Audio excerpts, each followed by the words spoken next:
yo me rompí, pero totalmente. Yo empecé a llorar, yo no podía hablar. Empezó a hablar y a dar gracias a Dios por los 16 años que había podido disfrutar de su hijo. Yo lo que te puedo decir es que incluso siendo sacerdote, todo el proceso de mi madre para mí fue muy interesante, porque fue muy doloroso, fue muy humano, pero al mismo tiempo también fue muy de Dios. La muerte nos descoloca, no lo aceptamos, nos revolvemos por dentro, ¿no?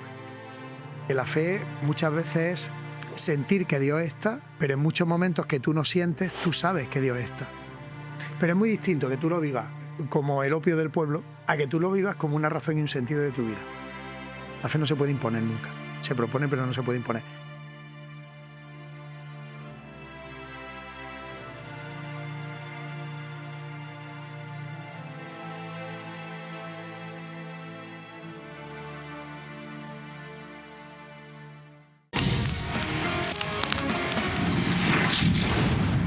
Bueno, que Antonio, un día más por aquí, ¿no? ¿Cómo estamos? Otro día. Yo la verdad es que un poco molido. Vengo de pegar palos. Como diría Parrilla, estamos aquí, yo defiendo el olivar tradicional. Mi abuelo tenía olivar tradicional y aquí seguimos apoyando a la familia siempre que se pueda porque ando liado, pero Yo, por suerte, hoy ha tocado. no me meto en esos berenjenales. Hoy ha tocado. Antes de que venga el entrevistado me he echado un café como un castillo. El entrevistado también viene cansadito, parece. Sí, ¿no? Bueno, esperemos que se relaje un poquillo con la charla.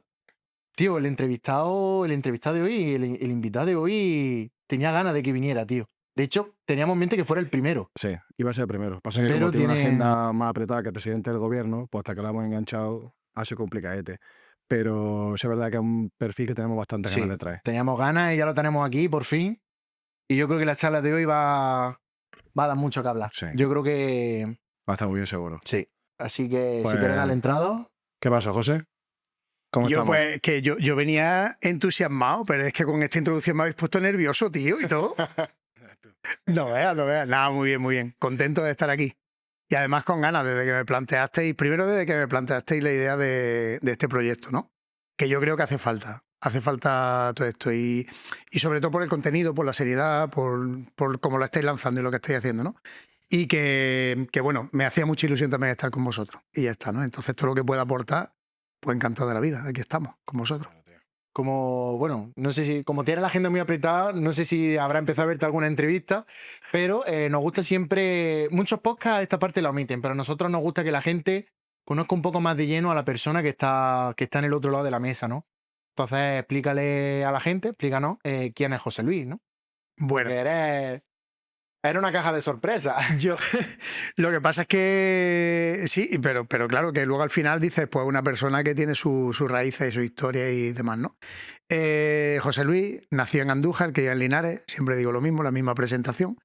Con 5 añitos, pues... No lo sabía, ¿sabes? Que había nacido en Andújar. Yo pensaba que había nacido en Linares, tío. Que va. Todos los días se aprende algo nuevo. ¿Ha visto de qué sirven estos Sí, podcasts? Pues increíble, también vamos. para que nos conozcamos un poquillo más Ni idea. después A lo mejor lo sabía, de no ¿sabes? sé Y cuántos no me años. acuerdo, pero como siempre hablan mucho de Sí. Linares, yo pensaba que Claro, era de pues Linares. porque es que con 5 años fue cuando yo me fui para Linares. Yo soy el menor de 4 hermanos. Entonces mis padres, mi madre de Andújar, mi madre de Villacarrillo, de Córdoba. Tengo ahí un poquillo de sangre. Mi padre le decía a mi madre, ¿jarrica? Pues porque la liturgitana sabes que siempre no. Que si llevaban los 2 melones ahí se lo habían robado, ¿no? Y entonces mi madre le decía a mi padre, culipardo, ¿no? Estaban siempre con las cosas, con la historia esta. Entonces yo nací allí. Que además el día 23 de noviembre, que fueron los 10 años de la muerte de mi madre, fue una experiencia muy bonita, tío. Porque desde que éramos chiquititos, los 4 hermanos nunca habíamos estado allí en Andújar. Y entonces pues nos apetecía caer en domingo y estuvimos por allí el fin de semana. Y hicimos un recorrido de lugares, de momentos que recordábamos, tú verás. Yo que salí con 5 años, pues tampoco es que recordara mucho, ¿no? Pero la verdad es que muy bonito, muy bonito. Entonces mi infancia hasta los 5 años fue allí. Luego de allí nos vinimos para Linares, porque mi padre trabajaba en Santana. Y allí fuimos a una casa, que hace un rato también lo estaba recordando con unos amigos, ¿no? A una casa en la calle Santiago, que era lo que en Cádiz llaman casa puerta, ¿no? Entonces tú entrabas, te encontrabas allí el patio con un cuarto de baño común para todos los vecinos, ¿no? Y entonces entrabas dentro de la casa y esto no te lo he contado a ti nunca, tío. Entrabas dentro de la casa y te encontrabas, yo tengo los recuerdos de chiquitito, de tener allí pues lo que era cocina, comedor, salón, todo por igual. A continuación había otra estancia que era la habitación de mis padres, con una cama de matrimonio, y luego a continuación había otra cama grande, donde los 4 hermanos dormíamos, los 4 juntos en aquella cama. Y luego ya nos fuimos a vivir a la barriada de La Paz. Y allí es donde mi infancia en la barriada fue donde se fue desarrollando, ¿no? Entonces, eso, nací en Andújar, criado en Linares, estuve estudiando en el Colegio Público Colón, vengo de la pública, de allí de Linares, estuve estudiando en el Instituto Cástulo. Y bueno, pues en aquel tiempo yo sí que tenía cierta vinculación con la parroquia a la que pertenecíamos, pues porque estaban allí mis amigos, básicamente, más que otra cosa, ¿no? Por lo que a veces empezamos a vincularnos con el tema de la fe, ¿no? Mis amigos están allí, pues yo tiro también para allá, ¿no? Y a través de las Hijas de la Caridad, que estaban allí presentes en Linares, en el Hospital de los Marqueses y en un hogar de niñas, pues empezamos a conocer lo que es Juventud de Mariana Vicenciana, la asociación juvenil esta que está vinculada con nosotros, que aquí en Bailén en concreto, pues vosotros sabéis que también ha tenido mucha vinculación y sigue estando, ¿no? En el Colegio de las Monjas que llamáis, en el Sagrado Corazón. Y allí, bueno, pues yo fui creciendo. Teníamos nuestros encuentros con Bailén. Yo los recuerdos que tengo de Bailén de mi infancia era aquello. Ahora tenéis mucha costumbre de ir Bailén, Linares, Bailén, pero en aquellos maravillosos años, pues no viajábamos tanto, complicado. claro. Entonces veníamos aquí para las convivencias que teníamos con JMV. Y claro, yo venía cuando la estación de autobuses no estaba donde está ahora, sino que estaba en la plaza esta enfrente, de donde está ahora, que era una plaza, que no era como una plaza, era como una rotonda, que se metían los autobuses por un lado, te dejaban allí y salían por el otro lado. ¿Te refieres a la plaza esta, que está justo donde el ambulatorio, no? No. No. Donde está la estación de ¿Dónde está el autobuses, Tejabanas? El Tejabanas era en su enfrente de la momento... estación de autobuses, Ah, pues tú te allí refieres como aquí en una especie- Bailén. aquí en Bailén. Pensaba que te referías a la estación de Linares. Sí. Allí en Linares es donde está Siempre estaba el allí. ambulatorio. Ese ha estado siempre allí. Y nada, pues eso. Mi adolescencia, mi infancia, pues fue por allí. Con 19 años, desde JMV, pues yo ya me fui planteando el tema del sacerdocio. Sí que antes pues tuve mis relaciones con amigos, con amigas, incluso relación de parejilla, de estar saliendo, de ver, pues yo qué sé, pues lo típico de los jóvenes De la edad, ¿no? y de la edad, ¿no? Pero hubo un momento que el tema de la vocación sacerdotal y el tema del sacerdocio pues empezó a tocar un poquillo a mi puerta, ¿no? Siempre muy vinculado con la misión, la ayuda a los demás, el servicio a los pobres. Yo siempre cuando cuento esto pues digo que al principio cuando me preguntaban yo decía que quería ser médico. Luego con el paso del tiempo pues cambió la cosilla porque veía que mis amigos me hablaban, yo les daba consejillos, entonces la cosa como que estaba muy guay y yo decía pues a ver si en vez de ser médico voy a ser psicólogo yo y esto va a funcionar. Y entonces pues la idea de ser psicólogo, de la psicología, empezó a darme vueltas por ahí. Y luego al final pues ya digo, vino el tema del sacerdocio precisamente por ahí, ¿no? ¿Cómo recibiste esa llamada de decir, es lo mío, en plan, voy a hacer mi seminario, ¿no? Porque seminarios son 7 años, si no me equivoco, ¿no? En aquel tiempo para nosotros lo que eran los estudios de filosofía y teología eran 6. 6, ¿no? Hoy creo que son 4 o 5. Lo que pasa es que sí que es cierto que eran 7 porque nosotros teníamos antes un año que era lo que llamábamos seminario interno, que lo hice en Ávila ese primer año y los otros 6 en Burgos. Yo siempre cuando cuento esto no lo identifico mucho con lo que es la experiencia del matrimonio, por ejemplo, ¿no?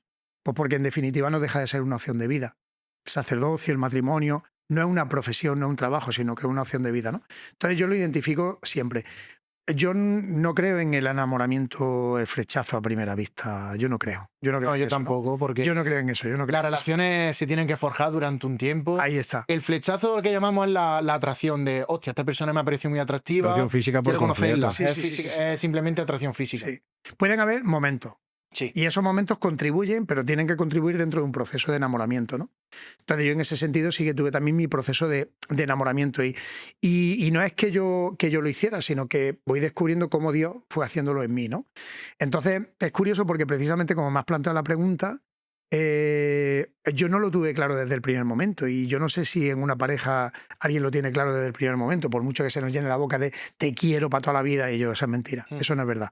O sea, tú no lo sientes así, o puedes tener ese primer sentimiento, pero sí que llega un momento de tu vida cuando ya has pasado un montón de etapas, a veces etapas más positivas, de más luz, a veces etapas más oscuras, a veces etapas más dolorosas, a veces etapas pues más sanadoras, ¿no? Llega un momento en el que dices, esto tenía que ser así. Esto tenía que ser así. Entonces, cuando llega esa convicción, ya lo que te queda es seguir viviendo desde ahí, ¿no? Entonces, a mí esa convicción no me llegó antes del sacerdocio. Me llegó una vez que ya era sacerdote, claro, que tuve mis crisis también vocacionales, de planteamientos, ¿en verdad tiene esto sentido? Pues como cualquier matrimonio, como cualquier pareja. que las crisis yo siempre digo que son ocasión de crecimiento, las crisis no son malas. No son malas, ¿no? Como dijo un invitado nuestro, cualquier situación dura, o bueno, sea dura o menos dura, mala o buena, siempre hay una oportunidad de aprendizaje. Y Totalmente, tú eres el que decide si la aprovecha o no. totalmente, Toca a totalmente. fondo está bien de vez en cuando. Sí. Ahí es necesario. En algún momento de tu vida yo creo que es necesario. Creo que es lo que te hace conocerte a ti mismo realmente. Sí, y reinventarte. Sí. Y reinventarte. Entonces, esa capacidad de reinventarnos, ¿no? La resiliencia que ahora ha estado tan de moda y demás, yo creo que es muy necesario. Entonces, yo sí que tuve en algún momento de mi vida, y ya digo, siendo sacerdote y estando ya en un destino y con un ministerio concreto, y yo tuve también esa experiencia y esa crisis, ¿no? Vocacional. Entonces, desde esa crisis vocacional, le encuentras sentido a todo tu pasado, a lo bueno, lo malo y lo regular, que también existe, ¿eh? Que siempre decimos lo bueno y lo malo. Pero yo soy un defensor de lo regular, que también está ahí. El día a día, la monotonía, la rutina, ¿no? Los grises. Ahí está, los grises. Y luego también todo eso le da sentido a tu futuro, ¿no? Y a cómo tú te planteas lo que luego quieres seguir haciendo. Entonces, a mí la misión estaba muy presente en mi vida y el ayudar a los demás, el dedicar mi vida a los demás, el transmitir aquello que yo vivía y aquello que estaba conmigo, ¿no? José, yo pensando en el momento del seminario, de cuando estabas dentro, yo te quería hacer una pregunta, tío, de cómo te enseñaron en el seminario a lo que te querían inculcar cómo era Dios, a lo que tú crees hoy en día que es Dios, a lo que has aprendido a lo largo de todos estos años de trabajo dentro de lo que es el sacerdocio, la iglesia y tal y cual. Yo con vosotros me siento en familia y con toda la libertad del mundo. Entonces, como también me conocéis, a ver, que no ando con medias tintas, ¿no? La formación en los seminarios, aquí en España, yo otra realidad no la conozco, ¿no? Ha dejado mucho que desear durante mucho tiempo. Y creo que es una asignatura pendiente de la Iglesia Católica, ¿no? Durante mucho tiempo. Y yo creo que muchas veces ha sido una formación que se ha alejado mucho de la vida, del día a día, y de aquellos, como dicen, de aquellos barros tenemos estos lodos, de aquellos lodos tenemos estos, no sé cómo es el dicho, ¿no? Pero un poco es eso, ¿no? Nos encontramos hoy en día, la iglesia que tenemos, precisamente viniendo de aquello, ¿no? Viniendo de aquello. ¿A qué me refiero con esto? Que cuando yo llego al seminario, yo vengo de una experiencia de fe, de un proceso de fe, vivido dentro de Juventudes Marianas Vicencianas, donde voy descubriendo pues, la vida de oración, el servicio al pobre, la vida de la iglesia, la comunidad, el enamoramiento de Jesucristo, lo que Dios puede pintar en mi vida. Entonces, claro, toda esa fe a mí se me va forjando ahí, se me va formando, ¿no? Cuando yo llego al seminario, pues ya presuponen todo eso. Pero tampoco es que hubiera habido un acompañamiento para que yo fuera descubriendo otro rostro de Dios distinto y diferente, ¿no? Sino que a lo mejor ya el enfoque es más a que tú vas a ser cura y el día de mañana pues tienes que estar aquí, tienes que estar aquí, tienes que estar aquí, ¿no? Entonces, claro, dependiendo de la idea de cura que se tuviera en cada momento, así viene la formación de los curas que yo quiero para mi diócesis o para una parroquia o para lo que tenga que ser. Quiero decir, entonces en ese sentido, lo que a mí más contribuyó en mi proceso de fe no fue tanto la formación en el seminario, sino la experiencia que desde esa formación en el seminario, pues yo en esos años pude ir teniendo. Por ejemplo, pues que os digo, en Burgos, en la parroquia donde estuve vinculado, pues en el trabajo con los jóvenes, en la Casa Caridad, que era una residencia de ancianos que llevaban las hijas de la caridad, y nosotros íbamos mucho por allí, en experiencias de misiones, en el año 91, que yo todavía estaba dentro del seminario, pues tuve mi primera experiencia de misión en Honduras, entonces para mí aquello también, dentro de ese proceso de formación me trastocó mucho, es decir, todo ese tipo de experiencias en ese periodo fue lo que contribuyó en mí a desarrollar o a ir fortaleciendo, madurando esa experiencia de Dios, ¿no? Que de alguna manera pues, ha ido llevándome al sacerdote que soy hoy. Pero sí que yo en ese proceso tuve que depurar mucho de la experiencia de fe que yo iba trayendo, pues de una fe inculcada desde mi casa, desde mi madre, más que desde mi casa, desde la parroquia donde estaba, desde JMV con la hija de la caridad, ¿no? Entonces ya digo, el seminario, yo tengo una experiencia de seminario bonita, pero creo que podía haber dado mucho más de sí en ese Pero sentido. vamos, al fin y al cabo es como nosotros, por ejemplo, la carrera, que nosotros hemos aprendido mucho en la universidad. Aprendes muchísimo, te dan las bases, todo lo que es el concepto teórico, bases teóricas y demás, pero a la hora de entrar en la empresa no tienes ni idea de desarrollarte como Exacto. trabajador. Te da la Totalmente. base, te dan las herramientas para que cuando tú llegues, pues la curva de aprendizaje pues no sea tan pronunciada en el sentido de tengo que aprender todo de cero. Tú ya traes unas bases y dices, vale, esto yo sé hacer esto y esto se puede transformar a esto, que es lo que me pide la empresa. Claro. Pero ahí yo veo una ligera diferencia. Vosotros me estáis hablando desde la profesión Y yo hablo desde la vocación. Desde la vocación. Entonces, la equiparación que tendríamos que buscar sería el matrimonio. Y ahí, claro, es decir, ¿cómo se prepara la gente para el matrimonio? ¿No? Cuando la gente lo quiere vivir como un proyecto de vida en pareja y para toda la vida y lo que supone el matrimonio, ¿no? Entonces, desde ahí es de donde yo lo miro.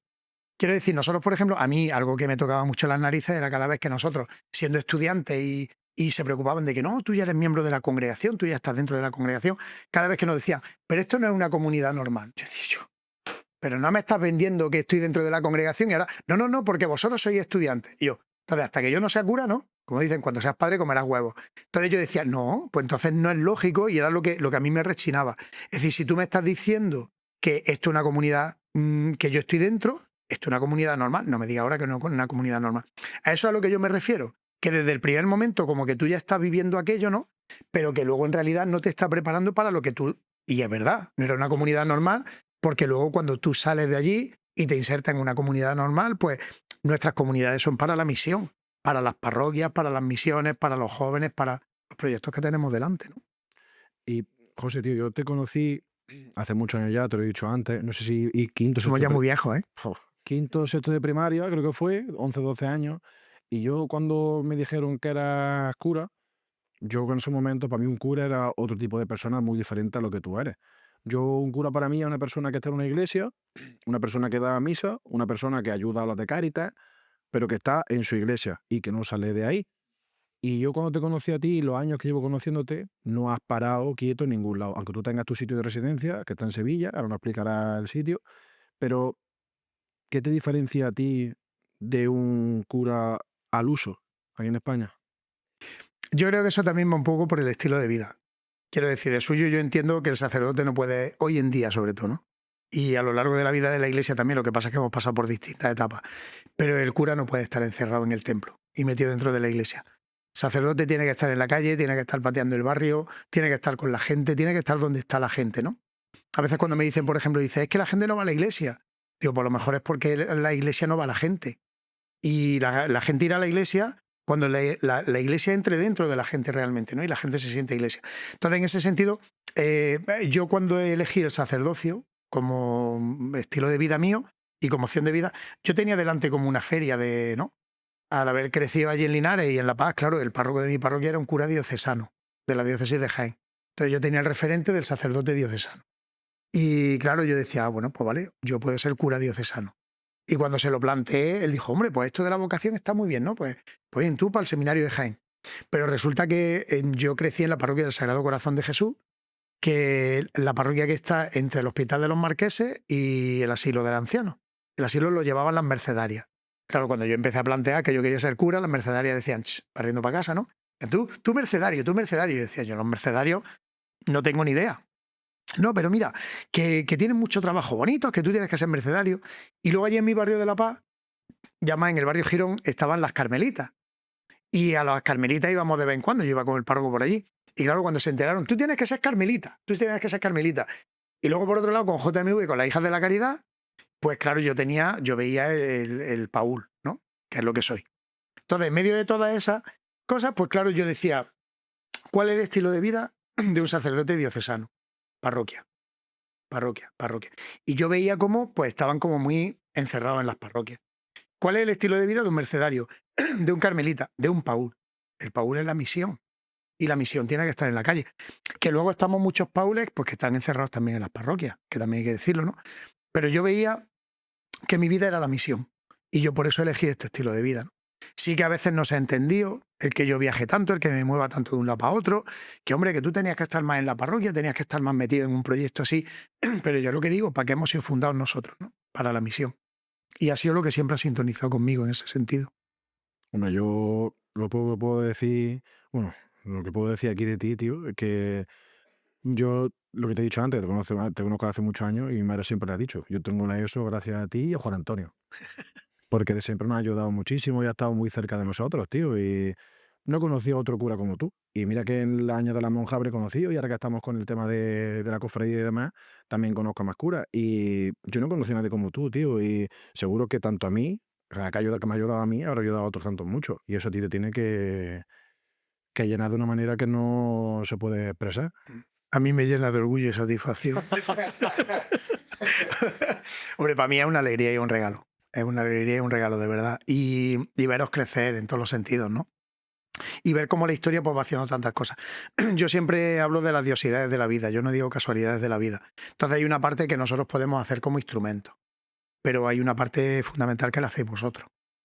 Entonces, ¿qué pasó en aquellas épocas tuyas y de mucha gente? Pues a lo mejor tú tenías tus años convulsos, ¿no? Y las diosidades de la vida, pues yo aparecí por allí. Entonces, que tú te dejaras tocar por aquello, que tú te dejaras interrogar por aquella situación, por aquella persona, por aquel mensaje, por lo que fuera. Hay una parte que depende de mí. Hacemos dinámicas muy guapas, José Luis. Claro, Eran dinámicas, o sea, que yo recuerdo de más de uno salir llorando. sí. Y el Pero- Tini, todo, tío. Son Pero no a toda la una gente le toca el barbaridad. corazón, sino a quien se deja tocar el corazón. Bueno, eso por supuesto, eso por Que a lo supuesto. que yo voy, a lo que yo voy. Entonces, yo hoy en día sigo también metido en eso. Y sigo, y entonces pues sigues viendo, ¿no? Sigues viendo gente que se deja hacer y gente que es muy reticente y está muy cerrada a cualquier acción que venga desde fuera, ¿no? Llámale Dios, llámale lo que quiera. Yo lo que quería ir un poco, que muchas veces lo he hablado con Manje, es que a día de hoy, tío, en los colegios es muy complicado el tipo de educación que se está implantando. Porque hay muchas charlas, hay mucha influencia de gente, de los políticos y demás. Y yo, por suerte, tío, en mi época, en el colegio, lo máximo la máxima persona que entraba ya dando charlas eras tú. Y las charlas esas que nos dabas más tú, tío, que parecía como de, no sé, un experto en psicología increíble, ¿sabes?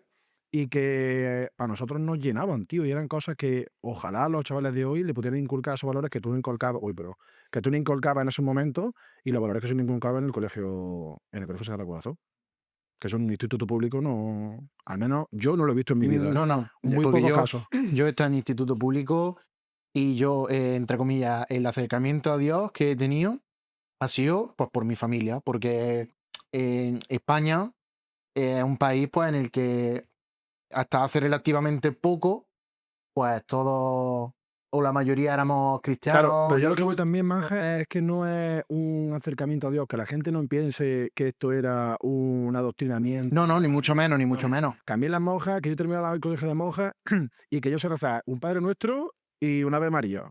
Y no me sé nada de la Biblia, no sé ningún pasaje de nada ni nada. Ahora, los valores que me han inculcado, Sí. o él, por ejemplo, cuando venía y hacíamos las tertulias que hacíamos, tío, eran tertulias que te hacían pensar, coño, con 15 años, pensar en lo que significaban mis padres, lo que significaba el valor de vida que yo tenía, tío, que yo a lo mejor no daba la importancia a la vida que yo le daba.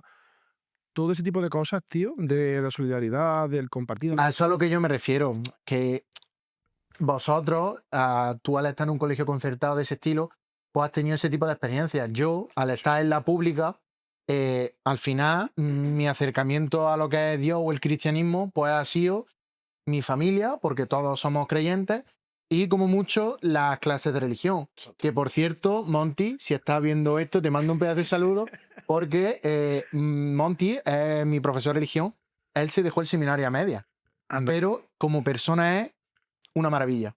claro. Es una maravilla de persona y la verdad es que los valores que él inculca, él es un profesor, él no da clase, él da charlas, que a lo mejor es lo más cercano que he tenido a las convivencias que vosotros hacíais. Sí. Él muchas veces venía a hablar, nos hablaba, nos dejaba pensando, como adolescentes que somos, que tenemos muchas dudas, o llegaba un día y decía, hoy vamos a ver esta película. Y después decía, al día siguiente la vamos a comentar. Él daba su chapón y como tú dices, el que se deja tocar sale con una experiencia y sale tocado porque te explica todo el trasfondo de la película y te lo extrapola a casos de la vida real. Y el que no, pues nada, simplemente pues voy a estar viendo una película y el profesor me ha dado el chapón. Pero yo la verdad es que en ese sentido también a Monty lo llevo en el corazón. Claro. Yo es que desde ese punto de De hecho, vista... mañana voy a comer con él. Qué grande. Que yo es que desde ese punto de vista lo que digo, muchas veces nos hemos empeñado desde la iglesia y desde otros estamentos, desde muchos lugares, ¿no? Pero nos empeñamos de dar respuestas. Y respuesta, y respuesta, y respuesta. Y es que, porque creo que la respuesta la tengo yo, ¿no? Y me creo en posesión muchas veces de la verdad. No, pero tú Y ahí vienen todos los sacerdote problemas. tienes mucho más conocimiento que una persona que está introduciéndose en la fe, tiene ciertas dudas. Pero yo fíjate, yo siempre digo que mi misión es entorpecer lo menos posible la acción del Espíritu Santo en tu vida.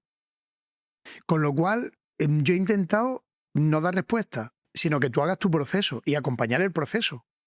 Yo a veces, pues esto se me han cabreado, cuando así hemos tenido alguna conversación y yo le he dicho con alguno de ellos, me han dicho, yo no diga eso, y es verdad. O sea, y a mí me ha costado mi trabajo, ¿eh? asumirlo y aceptarlo. Pero mi misión es la piedra que está en el río. Esa piedra está en el río y la piedra no se puede quitar del río. Porque la piedra, la única misión que tiene es que en un momento de tu vida, de tu caminar en la vida, pues tú tienes que llegar a apoyarte, porque es que el río es muy grande, el río es muy ancho. Y entonces tú necesitas alguna piedra donde apoyarte y seguir. Y esa es mi misión.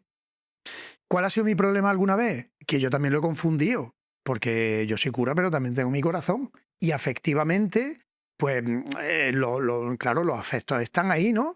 Y entonces muchas veces la tentación que uno tiene es de salirse del río y caminar con la gente que quiere. Pero dice, no, es que yo tengo que estar ahí. Muchas veces eso desde fuera no se entiende, pero a mí me ha costado mi trabajo también asumirlo y aceptarlo, ¿no? Que mi misión es estar ahí en el río, ¿no? Entonces, desde ese punto de vista, mi misión no es darte muchas respuestas, sino ayudarte a que tú te hagas muchas preguntas. Muchas preguntas, porque el ser humano se define como un ser en búsqueda. Y el día que dejemos de buscar, el día que estamos muertos.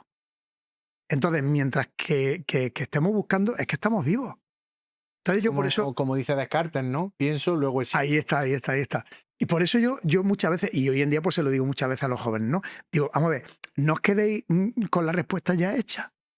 Seguís interrogando, seguís planteando cosas. Es que yo me estoy dudando si Dios, que eso es bueno, porque la duda te va a llevar a la verdad. Que el día de mañana dices, no creo con tus razones y tus convicciones, pues ya está. Felicidades. Relacionado... ¿Y eres feliz? Felicidades. Que el día de mañana crees con tus razones, con tus convicciones, felicidades.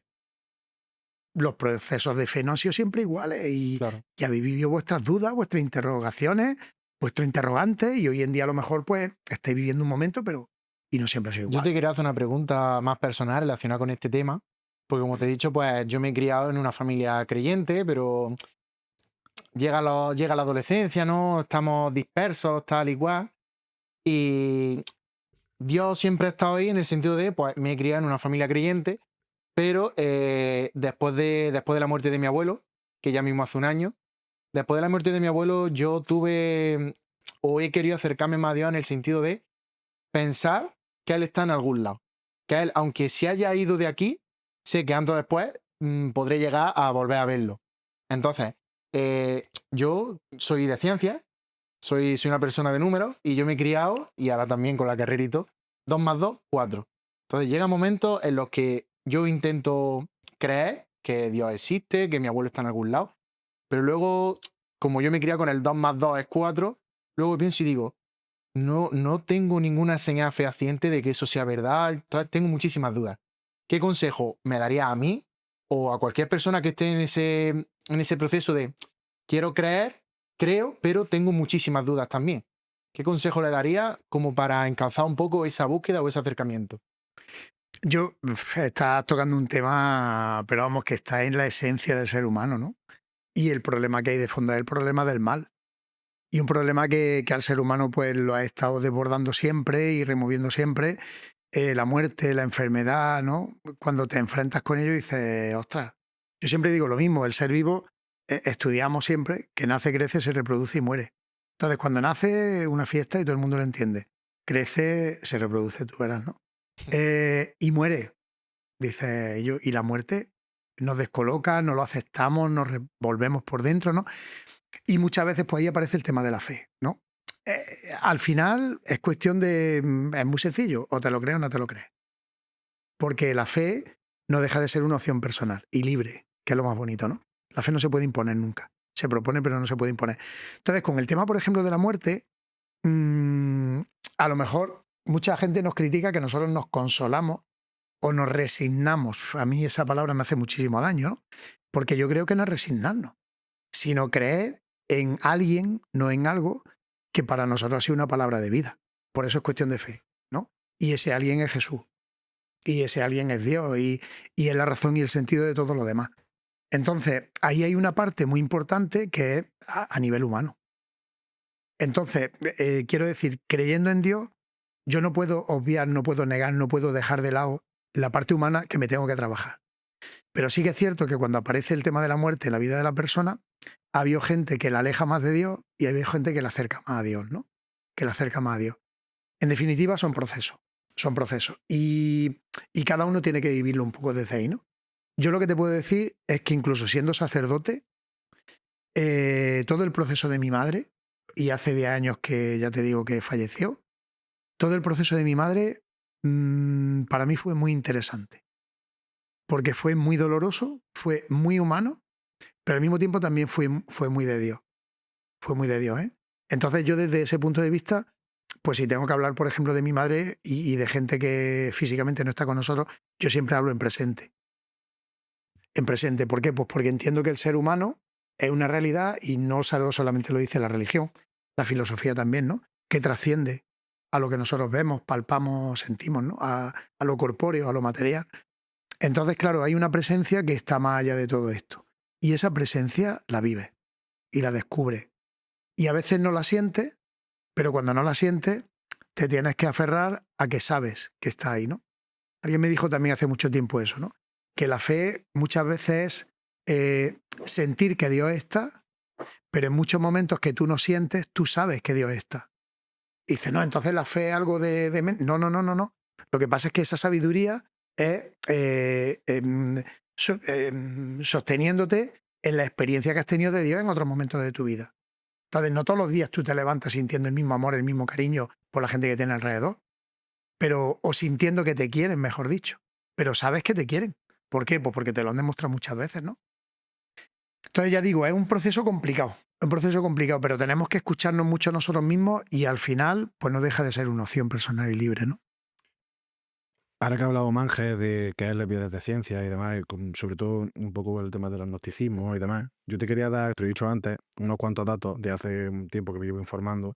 Y estoy leyendo, José, de que hay en fuentes no cristianas, por ejemplo, Tácito, Suetonio, Flavio Josefo, fueron historiadores romanos que iban en contra del cristianismo y escribieron 24 textos diciendo que Jesús existía. O sea, en contra del cristianismo, pero 24 textos diciendo que existía. Por ejemplo, tenemos más evidencia, menos evidencia de Platón, Julio César y Alejandro Magno, por ejemplo, de que existieron a día de hoy. Por ejemplo, de Platón se escribieron 13, sus libros, tenemos 250 textos suyos que se escribieron 13 siglos después de que él existiera. Del Islam tenemos 40 trozos del Corán que se escribieron unos, ¿cuántos fueron? 300 años, 600 años después de que Mahoma existiera. De Buda se escribieron sus textos 1500 años después. Sin embargo, de Jesucristo tenemos 25.000 textos que se han escrito a lo largo de la historia. La gran mayoría son contemporáneos. Tenemos 6.000 que se escribieron en griego. 100 de ellos, 100 de los 25.000 se escribieron en los primeros 100 años después de que Jesús muriera. Tenemos luego un texto que se llama el 7Q5, puede ser, creo que era. Sí, la fuente Q. De Marcos, ¿no? De San Marcos. Lucas. Del apóstol Lucas, perdón. Que se escribió en el año 50. Luego tenemos pergaminos, por ejemplo, como el Magdaleniense, que se escribieron en el año 10 o año 15 después de Jesucristo. Y yéndonos ya, por ejemplo, a parecidos semánticos, parecidos lingüísticos dentro de esos 25.000 textos, el 80% son diferencias de, por ejemplo, Carlos con K a Carlos con C. Y estamos hablando de que se parecen los 25.000 textos en un 99,8% de similitudes. ¿Por qué la gente a día de hoy, con esas evidencias que hay de, por ejemplo, Platón, que solamente 250 textos, de Jesucristo, que hay 25.000, por qué a día de hoy se sigue diciendo que Jesús no existió?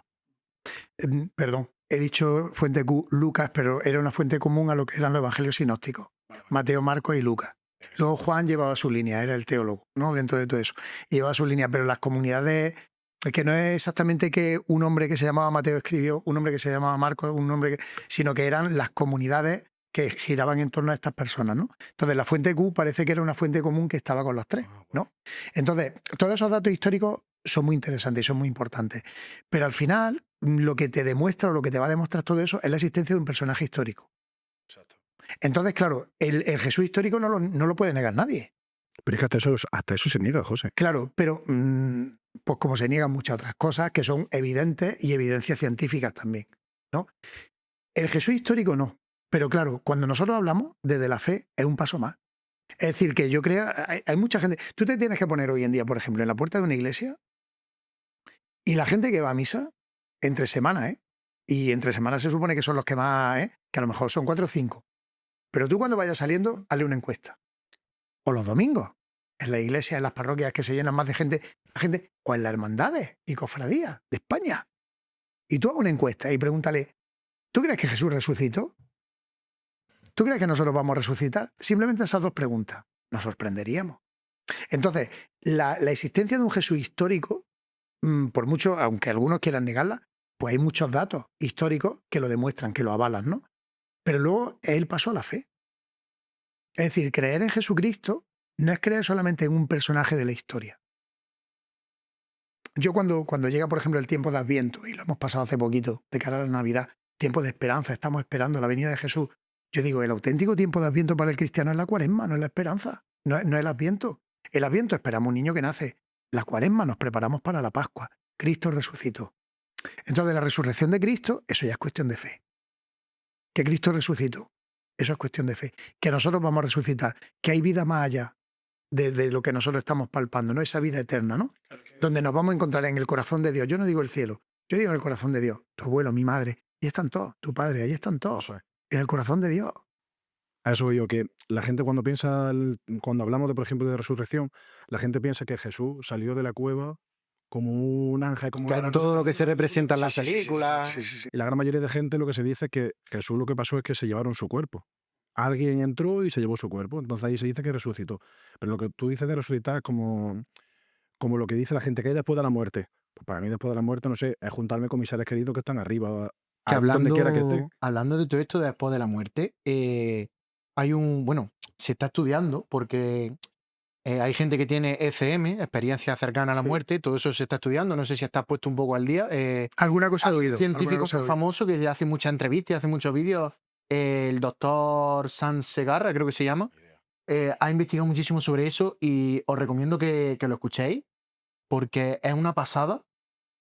Aquí ya entramos en temas o de fe o psicológico de cómo se comporta el subconsciente humano, porque la gente que ha tenido experiencia cercana a la muerte se parecen en un 80-90%. Ha habido también experiencias cercanas a la muerte conjunta de personas que han muerto a la vez y se han visto a la vez en el túnel y es una locura. Os recomiendo que lo escuchéis porque a lo mejor eso también puede reforzar un poco la fe. Si te lo tomas en el sentido de hay algo después de la muerte, tal, Claro. o si eres más agnóstico, decir, a lo mejor el subconsciente, los últimos impulsos del cerebro, porque claro, siempre se habla de la luz al final del túnel, la luz al final del túnel, a lo mejor el momento en el que mueres y esos instantes en los que el Es que eso cerebro es que está todavía... Es que está como todo muy idealizado y yo creo que también viene un poco de la mano que la gente no tenga tanta fe desde hoy, creo que viene un poco por eso.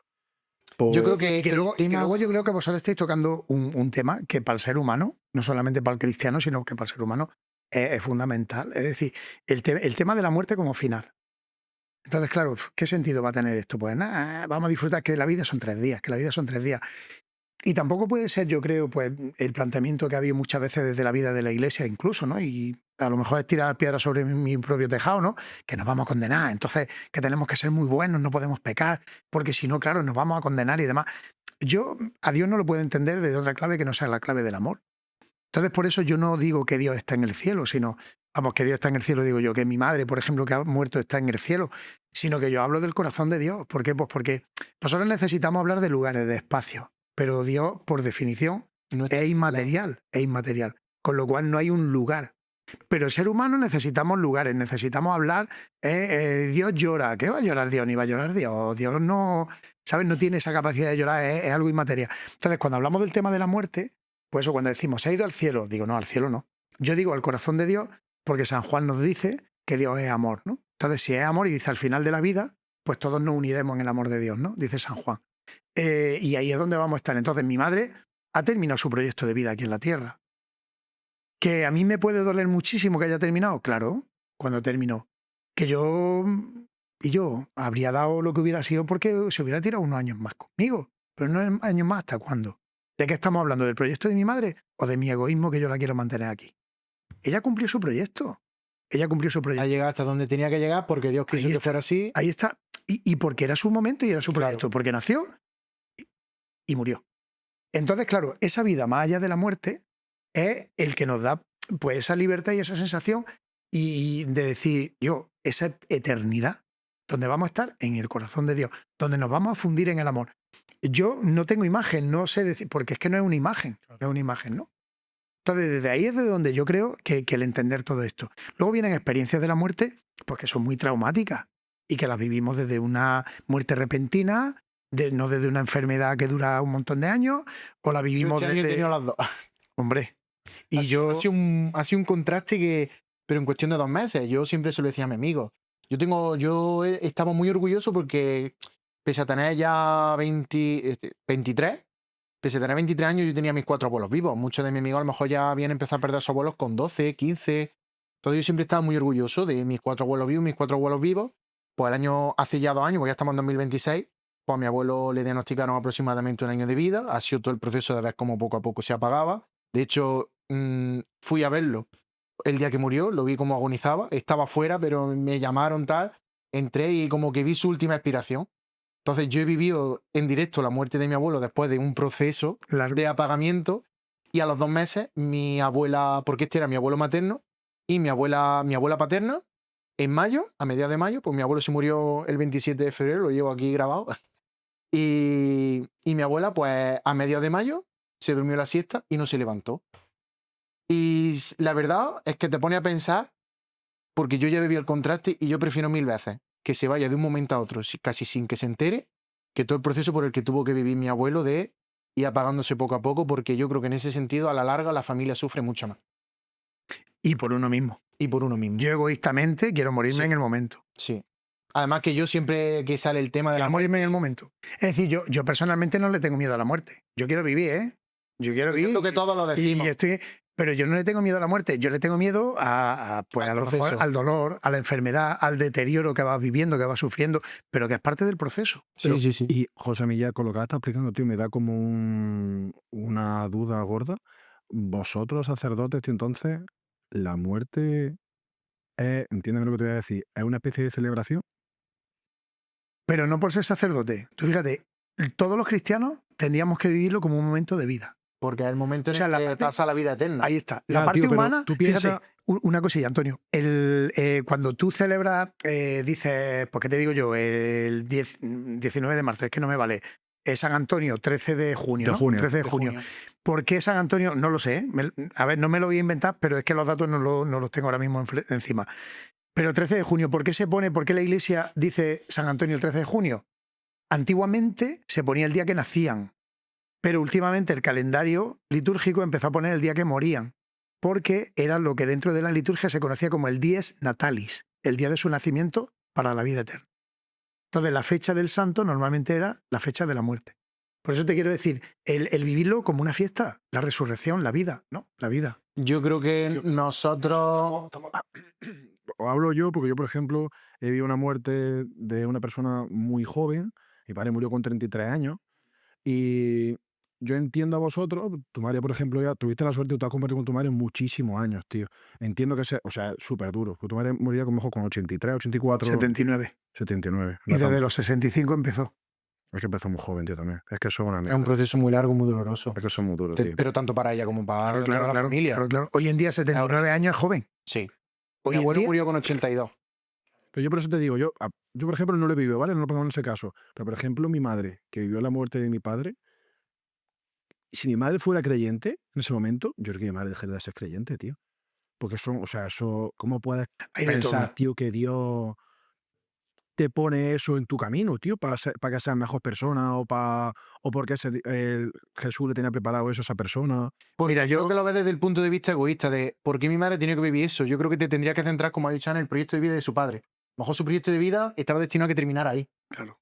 Y a tu madre, por acompañarlo en ese proceso, pues le tocó vivir su muerte. Y creo que a nosotros, como seres humanos que nos criamos en ese ámbito terrenal, nos abruma mucho lo que es la incertidumbre, ¿no? Es decir, vamos a morir. Algo nos dice que hay algo después de la muerte, pero no sabemos el qué. Entonces creo que a nosotros el tema de la muerte es algo que nos abruma mucho. Tú fíjate, hace unos años, a raíz de todo esto, ¿no? Pues situaciones y personas que va acompañando, y familias y realidades que va acompañando, ¿no? Pues hace unos años, un chaval de Tenerife, 16 años, y un proceso de leucemia. Había tenido pues trasplante de médula y demás, la cosa no había funcionado. Y entonces yo estuve acompañando a la familia. Y al final el chaval pues falleció en Madrid. La familia era muy de fe. Yo, aquel funeral que tuvimos, yo me rompí, pero totalmente. Es decir, ha sido de los pocos momentos, gente que no es mía, de carne y de sangre, yo me rompí y yo era el cura que estaba celebrando la Eucaristía. Y un momento que yo empecé a llorar y yo no podía hablar. Y teníais que haber escuchado a la madre. Uf, brutal. brutal, desde la experiencia de Dios. O sea, ella era una mujer pues muy de fe, la familia era muy de fe, ¿no? Y entonces ella en el momento de la acción de gracia, al final, empezó a hablar y a dar gracias a Dios por los 16 años que había podido disfrutar de su hijo. Es que creo que hay que verlo en ese sentido. No quedándose tanto con ese desenlace de la muerte, que pudo ser la enfermedad, que en otros casos son situaciones, pues ya digo, muy dolorosas y muy traumáticas, y tenemos cercanas y lo sabemos, ¿no? Pero al final dice, ¿por qué no quedarme con el tiempo que disfruta de ti y contigo, ¿sabes? Entonces vivió desde ahí, es entender pues que ya mi madre y yo tengo que seguir con los datos y lo que cada uno ha experimentado. Para mí fue aquello escuela. Entonces mi madre, pues al final la tuvieron que sedar. Y la última decisión la tomamos nosotros. La tuve que tomar yo con mi hermano. Y fue muy doloroso. Porque es que nosotros nos aferrábamos a cualquier movimiento de pestañas para decir, Está bien. hasta que ya la doctora dijo, no, es que no estáis dando cuenta. Y la doctora nos dijo, dice, si fuera mi madre, yo ya la había sedado. Esta mujer está sufriendo. Entonces, claro, al final te llega a plantear y dices, ostras, es que por mí, no, es que tengo que mirar por ella. Que el ser humano es Ya egoísta por está. naturaleza. Vamos a acompañarla en ese momento y en ese desenlace. ¿Sabes? Entonces, gestionar todo eso es complicado. Y la fe, yo me he encontrado gente pues, que no es creyente y que alguna vez me ha dicho, dice, me encantaría en este momento, sobre todo de mi vida, tener fe. Pero José, esta pregunta también la tuvimos con Juan Antonio Parrilla, segundo invitado, que estuvo hablando de que él tenía fe, pero él no era creyente. Y yo le dije, la fe es algo que solo No, se creo que hace... fue con Miguel. No, fue con Juan Antonio, fue con Juan Antonio. Hablamos de la fe con Juan Antonio. Con Miguel también. Pero yo lo que fui con Juan Antonio para decirle, la fe parece que es solo una palabra que solo se extrapola al tema de la religión, de Jesucristo, Era algo que trasciende mucho más. pero es algo que trasciende mucho más ámbitos de la esta. Entonces, ¿qué es para ti la fe? ¿Y qué para ti puede ser para otras personas? ¿Qué puede significar para otras personas la fe? Yo es que no lo puedo ver en abstracto. Y para mí la fe no puede ser nunca una ideología, no puede ser nunca una moralina, ¿no? Un conjunto de normas, de preceptos, de mandatos. La fe es alguien. Es alguien y alguien. Para nosotros la fe es creer en alguien, no es creer en algo, ¿no? Y la fe es creer en Jesucristo y creer en Dios y es una relación personal. Y yo lo vivo desde ahí, ¿no? Pues Lo yo digo después de la contestación a la pregunta que me has dado, yo definiría la fe como una elección de un modo de vida. En el sentido de elijo creer. No en Jesucristo, pero Sí, claro, lo que claro, sea, claro. pero elijo creer. Claro. ¿Sabes? Pero es que esa relación personal te lleva mucho más allá. Mm. Quiero decir, yo no puedo pensar en algo abstracto cuando pienso en la fe, ¿no? Y sí que es cierto que hay mucha gente que dice, yo creo en ti. Y eso es, yo tengo fe en ti, ¿no? Yo tengo fe en ti. Si yo creo en ti, yo no puedo creer en alguien que no conozco. Si yo creo en ti es porque te conozco y porque te quiero. Y por eso creo en ti. Entonces, tiene que ser una relación personal y tiene que ser fruto de una relación personal, que es de donde surge, ¿no?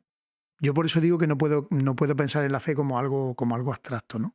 ¿Y cómo le diría a alguien consejo o alguna pauta? Porque al final una relación personal es algo muy ambiguo, cada persona es un mundo, pero ¿cómo puede una persona reforzar su fe? Oración, ser bueno con la gente, no sé. No sé si me está entendiendo la pregunta que te... Sí. Recetas no hay. Claro, por Yo eso te siempre digo lo mismo. digo, Pero yo insisto, hay procesos, hay procesos. Yo tuve mi proceso también y en ese proceso yo tuve mi adolescencia que aunque yo pues eso crecí allí en la parroquia del Sagrado Corazón de Jesús con mi amigo, pues también tuve mi época de adolescencia que me largué de la parroquia y que tampoco iba a misa y que tampoco estaba por allí y tuve mi momento de reencuentro con todo aquello, ¿no? Con todo aquello. Entonces yo siempre le digo pues eso a los jóvenes que busquen, que se planteen cosas, por lo menos que se lo planteen, pero también que estén muy abiertos a experiencias, a momentos, a situaciones, a palabras que llegan, pues no sé, a muchos momentos que a veces te descolocan desde ahí, ¿no? Entonces yo lo que sí tengo muy claro es que si tú piensas que esto puede ser algo importante para ti, le tienes que dar la oportunidad de que llegue a tu vida. Y eso no lo puedes hacer desde fuera como espectador. Entonces, entra. Y entrar es un estilo de vida, y en la oración, y en los sacramentos, y en la vida de la comunidad, y el servicio al pobre, y es que algunos lo pueden hacer de manera altruista, pero otros lo hacen realmente desde un planteamiento desde Dios, ¿no? y en la evangelización y entender que aquello que yo creo es lo que tengo que transmitir. Y ahí es donde la fe se fortalece, cuando tú la das, cuando tú la compartes, ¿no? Pero ya digo, no dejándolo solamente en un aspecto solamente, sino entrando de lleno en lo que es eso, ¿no? Y ahí es donde la fe se ha ido fortaleciendo poco a poco. Y ahí es donde llega el momento que dices, esto tenía que ser así. O sea, no estoy aquí porque sí, sino porque esto tenía que ser así. Y otra pregunta que me surge, bueno, la traía un poquillo preparada, porque creo que eso también ha mencionado todo el tema, ¿no? Subiste una vez a tu Instagram un reel del Wild Project hablando de que ahora no es que esté de moda, pero como que ahora la gente está volviendo a tener fe, ¿no? También puede ser que por el tema de las redes sociales Dios esté llegando también en otro sentido. Yo sigo a muchos influencers que son creyentes, suben cosas acerca de Dios. Hay un youtuber que ahora se ha vuelto muy cristiano, muy... La verdad es que lo noto ya demasiado cerrado, porque como que incluye a Dios en todo. En el sentido de, parece que todo lo que hace lo hace en base a Dios, no por él. Que lo mismo a lo mejor es una... A lo mejor, ¿sabes? Parezco... Pero no sé. Entonces, creo que Dios está llegando también de muchas maneras a las redes sociales y la gente está recibiendo el mensaje también. Pero creo que, dame tu opinión, pero creo que este tema de que ahora, entre comillas, la fe esté de moda, creo que es porque estamos pasando por unos momentos duros en el sentido de crisis económica, el tema de la salud mental hoy en día es algo que ya está demasiado a la orden del día, que mucha gente tiene problemas y demás. ¿Crees que es eso lo que influye a que la gente termine teniendo esa fe o intentando acercarse a Dios de alguna manera? Yo creo que estamos viviendo un momento muy bonito, pero muy bonito a verla venir. Quiero decir, yo ahora mismo estoy expectante, porque creo que es un momento de mucho cambio y que tenemos que estar con los ojos, los oídos y el corazón muy abiertos a ver lo que está pasando, ¿no? A ver lo que está pasando. Yo desconfío de las modas. Es más, yo suelo tirar por el lado contrario. Cada vez que viene una moda, yo tiro para el otro lado, porque me da mucho coraje. Porque las modas despersonalizan y terminan creando conciencia y corazones vacíos, de repetitivo y de porque sí, ya está, ¿no? Entonces ahora mismo, pues ya digo, Rosalía y ahora La Oreja de Van Gogh, el mundo de la música, ¿no? Dani Alves, ¿no? El predicador de Predicador. Sí, ahora Dani se ha Alves hecho también. predicador. Daniel Albert, Y Daniel yo, Albert. Don Omar, y ¿sabes? O sea, toda esta gente. Mucha gente de la música, sobre todo los latinos, sí es verdad que llevan Claro. muy interiorizado. Pero eso ha sido siempre. Sí, sí. Entonces, ¿qué está pasando ahora? Que ahora la gente no se está cortando a la hora de decirlo. Entonces ahora se está publicitando más, vamos a decir, ¿no? Y entonces parece que la gente está sacando pecho. Pero eso es lo que han creído siempre. No es que ahora esté surgiendo, ¿no? Claro. Entonces, yo lo que sí estoy viendo ahí es una evolución muy interesante y muy curiosa. Y es donde digo que estoy un poco expectante, porque no sé el recorrido que va a tener todo esto, como moda que es, ¿no? Y luego, por otra parte, la historia siempre nos ha demostrado que la historia es cíclica. Es cíclica y es pendular y está tan pronto aquí, pero luego tenemos otra época que se viene al otro lado, ¿no? Entonces, yo no sé si esto será algo puntual o es precisamente una evolución de la historia en ese sentido. Lo que sí creo es que tú ahí estabas comentando algo que yo también estoy escuchando por muchos lados, ¿no? La situación social, la situación... Y cuando nos ponen eso por delante es como mirar la fe como un poco como una especie de refugio, ¿no? Cuando Marx decía aquello de que la religión es el opio del pueblo, ¿no? En el sentido de ser esa planta dormidera que te tranquiliza, que te resigna, y entonces tú no te puedes remover de ahí, ¿no? Entonces es como tu tranquilizante, ¿no? Para tranquilizar conciencia. Y la fe no es ni mucho menos eso. La fe tiene que ser algo que te lleve a la actividad. La fe tiene que ser algo vivo, ¿no? Tiene que ser algo que te lleve a cambiar la realidad que estamos viviendo y no puede ser nunca esa dormidera. Entonces, desde ese punto de vista, yo creo que más bien lo que está pasando es que la gente viene mucho ya de vuelta. De muchas experiencias que han estado probando, buscando, hemos llevado un tiempo y sobre todo el mundillo de la juventud, y es que hemos estado consumiendo experiencias, no hemos estado viviendo experiencias. Entonces la gente ya viene muy de vuelta. Yo ayer mismo con unos amigos también estaba comentando, digo, es que, claro, tú dices, con 23 años, tú me estás planteando ahora mismo que has vivido a nivel de relaciones de pareja, era otro tema distinto, ¿no? Entonces, tú me estás diciendo que has vivido esto, y con 23 años, tú me estás diciendo que no tienes ganas de nada, que estás ya de vuelta de todo, y yo lo que has hecho en este tiempo no ha sido disfrutar de esas experiencias que tenían que haberte ido acompañando a lo largo de tu evolución normal y lógica, ¿no? Sino que has estado consumiendo esa experiencia. Entonces ahora mismo estás empachado, tío. Y yo creo que a todos los niveles la gente está buscando algo que le llene. Que le llene. Y lo que ha vivido hasta ahora, pues ya están No de le ha vuelta. llenado. Ya están de vuelta, ¿no? Entonces estamos en un mundo que está buscando. Y estamos en una juventud que está buscando y en una sociedad que está buscando. Yo creo que la sociedad actual necesita, a través del internet, de la inteligencia artificial y demás, necesita una respuesta inmediata a cualquier pregunta que se le surja. Entonces, ¿qué pasa ahora con Dios? Yo, por ejemplo, te hablo de mi punto de vista, que en los últimos años, vamos, yo no era creyente antes en absoluto y llevo 2 años, Bueno, tú has vivido tu proceso. llevo mi proceso. Y la llevo mi semilla proceso. estaba ahí.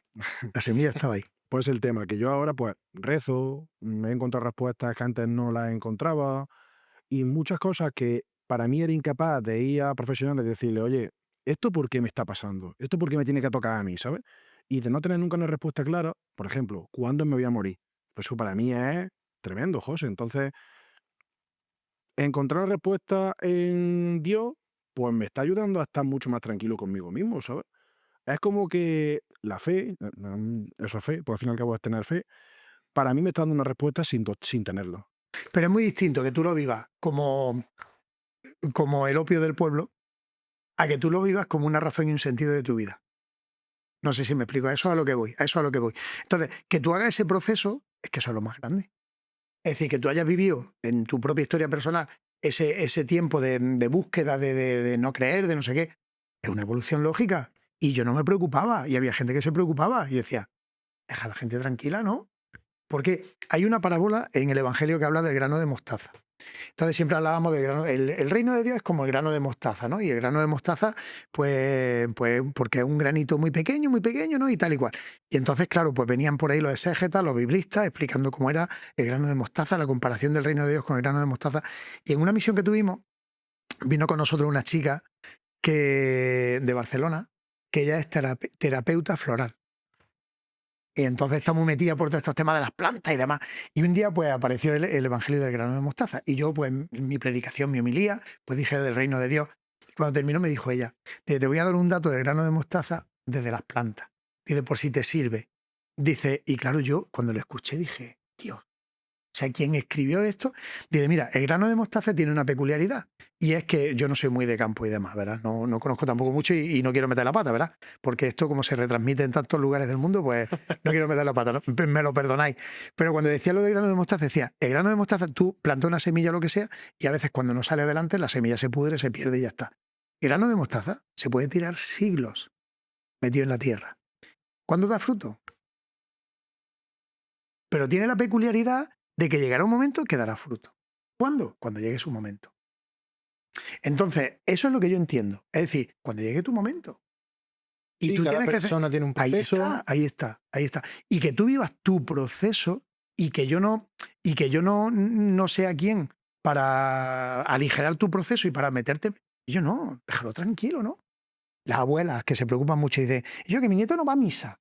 Que le tienes que decir a mi nieto que vaya a misa. Digo, yo no le voy a decir a tu nieto que vaya. Hombre, pero que tú eres cura, tú le tienes que decir a mi nieto que vaya a misa. Digo, no, yo le voy a decir a tu nieto pues que busque Se haga preguntas. y que se haga preguntas y ya está.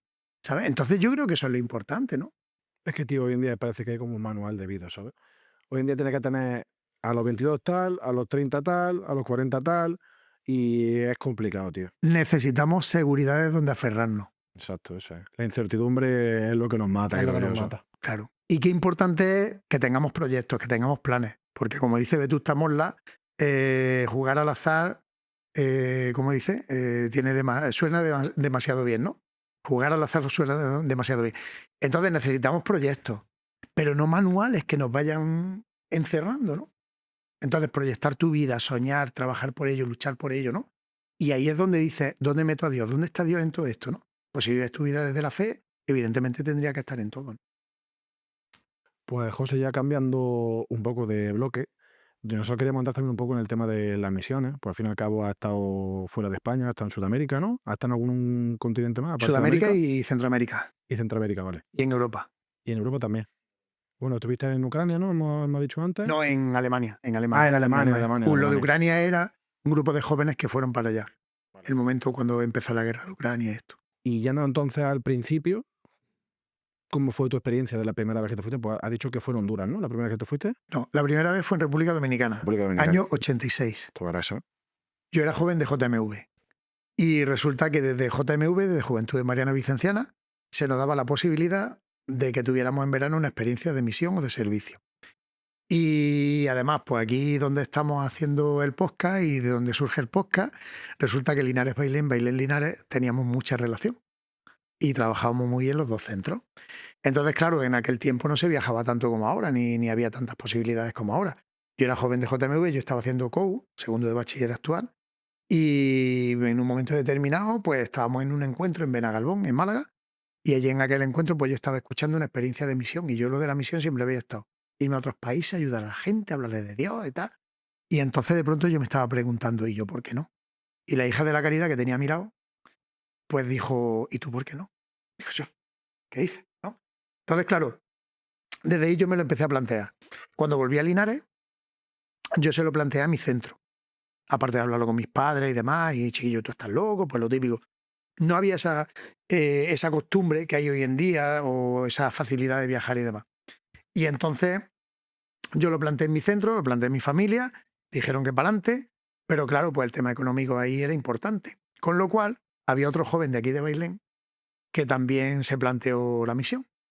Y con lo cual, los dos centros, Bailén y Linares, Linares y Bailén, empezamos a hacer festivales, rifas, historias, para sacar dinero y que se nos enviara la misión. José Tomás Balmisa. Y entonces los dos juntos, pues nos fuimos a la misión a República Dominicana. Fue una experiencia que nos descolocó totalmente. Yo era un joven de 19 años y de pronto cuando yo llego allí, pues claro, yo voy a convertir a hereje. Yo voy a cambiar el mundo. Yo voy a cambiar el mundo. Yo allí voy a ser Dios. Y nunca mejor dicho. Y yo, un mindundi.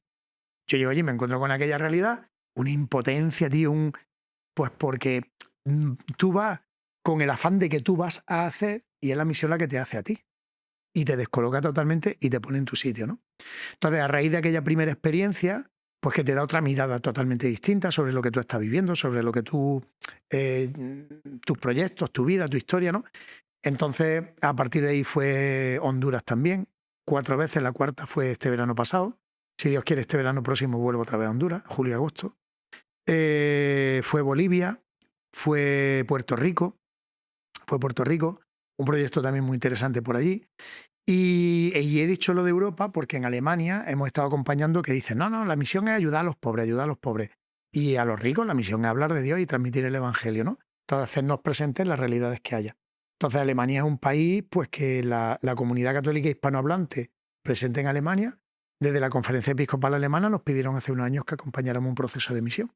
Y estamos allí trabajando ahora. La experiencia piloto que estamos llevando adelante es en Dortmund. Lo del Borussia Dortmund, pues allí estamos. Que si Dios quiere, pues para final de febrero volveré otra vez por allí. Y la verdad es que son experiencias pues muy interesantes. Te encuentras con muchas realidades.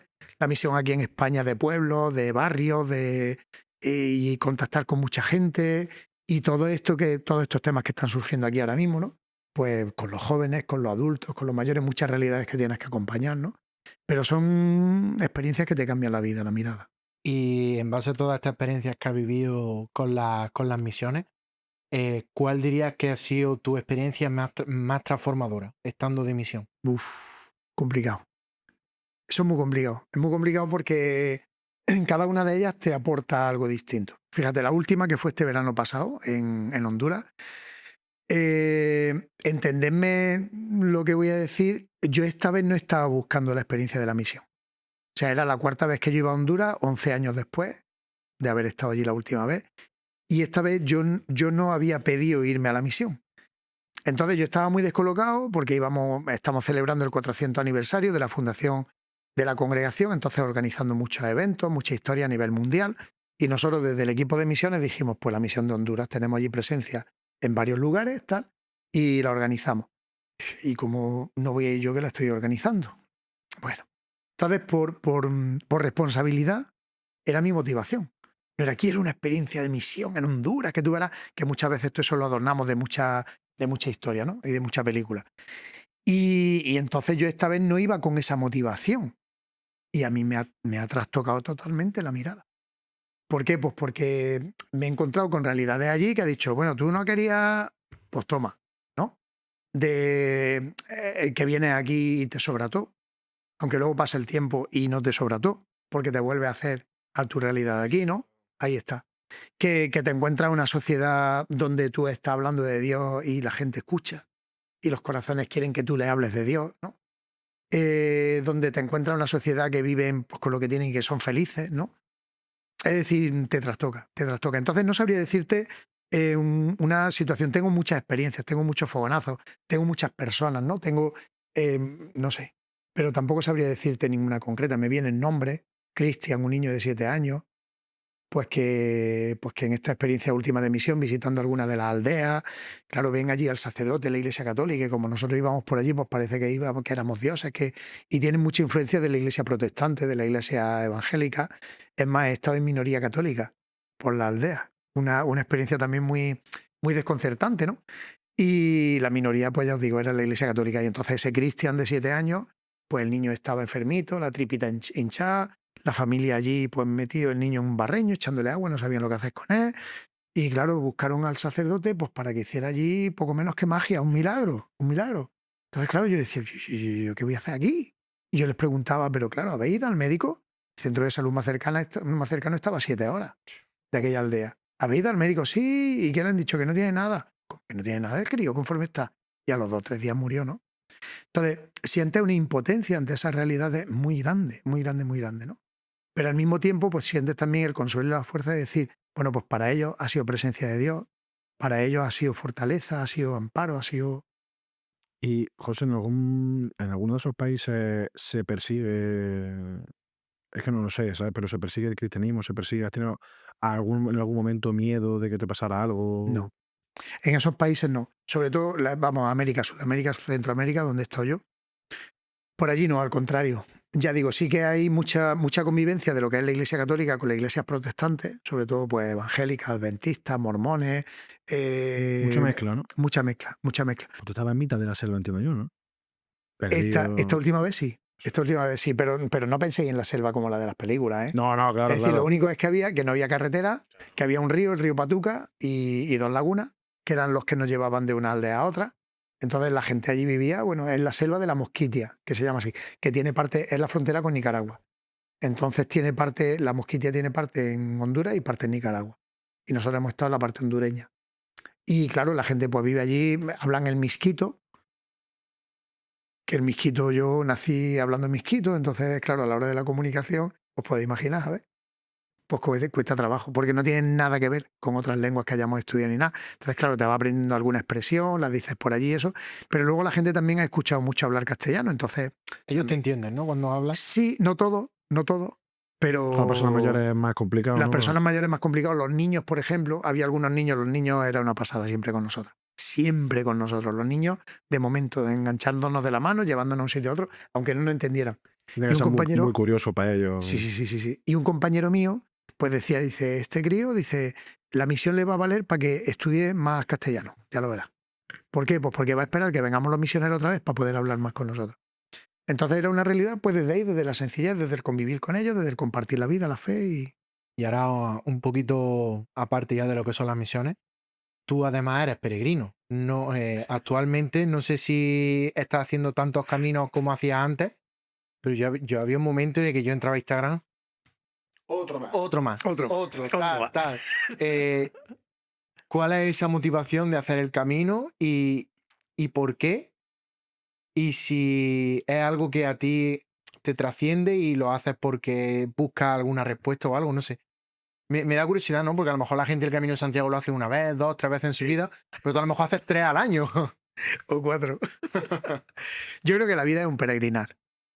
Y siempre la imagen del camino ha aparecido también en toda la tradición bíblica, ¿no? Jesús, yo soy el camino, la verdad y la vida, ¿no? Entonces es curioso porque yo siempre digo que yo no busco el camino, sino que el camino me busca a mí, ¿no? Y llega en un momento de tu vida en el que tiene que llegar, por lo que sea. Yo durante mucho tiempo yo quería hacer el Camino de Santiago, durante mucho tiempo. Y no podía, pues porque yo no encontraba fecha, porque no encontraba posibilidades, porque no encontraba momentos. Toda la gente que yo conocía hacía el Camino de Santiago cuando no estaba tan de moda como ahora. Otra moda más, ¿no? Y entonces, claro, yo quería hacer el Camino de Santiago. Yo he vivido en lugares por donde pasaba el Camino de Santiago. veía a los peregrinos pasar, incluso en Tardajo, un pueblo a 10 kilómetros de Burgos, donde estuve 6 años destinado allí en un seminario menor como formador. Los peregrinos pasaban por allí y en vez de quedarse en el albergue público, había algunos que querían quedarse allí en el seminario con nosotros, pues porque le dábamos acogida a los chavales y demás. Entonces yo nunca había tenido ocasión. En el año 2014, un colegio de Málaga, que yo acompañaba con todo el tema de la pastoral, me plantea, tenemos aquí un grupo de cuarto de la ESO que ha dicho que no quieren excursión de final de curso, sino que ellos y sus padres han dicho que en vez de excursión quieren hacer el Camino de Santiago. Y nos gustaría que tú los acompañaras, pues porque los llevas acompañando, va a estar en la graduación, las convivencias, lo mismo que hacía aquí en Bailes, ¿no? Y yo dije, bueno, pues fenomenal, vamos a ver, me ha buscado. Y yo encantado de la vida. Entonces yo empecé con ellos aquel primer año, aquel primer camino. Es más, tengo que decir que no lo hice completo. Lo hice desde Palas de Rey. Porque yo tenía una boda, entonces las 2 primeras etapas no las pude hacer con ellos. Porque yo siempre que hablo de camino, para también aclarar, siempre he hecho el mismo recorrido. No el mismo camino, pero siempre el mismo recorrido, porque siempre he estado acompañando. Entonces, claro, la gente dice, ¿tú no has hecho el tuyo? Digo, o a lo mejor tengo que entender que el mío es el de todos, o que el mío es la piedra del río y el mío es acompañar, y ya está, ¿no? Entonces yo siempre he hecho el mismo recorrido, desde Sarria hasta Santiago. Y aquella vez, el primero, pues no hice ni los 100 kilómetros completos, por eso. Lo que pasa es que luego cuando lleva el conjunto de todo, dice 13 de un lado, 13 de otro, yo creo que me completan los caminos, ¿verdad? Entonces, el camino me buscó a mí. A partir de ahí, pues otro centro educativo de Sevilla, se unió el Colegio del Rosario de Sevilla también, de la Hijas de la Caridad. A partir de ahí, los centros educativos vicencianos de la Hijas de la Caridad se fueron uniendo, parroquias. Mi hermano, pues un día me dijo un hermano mío, dice, yo, tú preparando caminos con todo el mundo y tu familia, ¿qué pasa, no?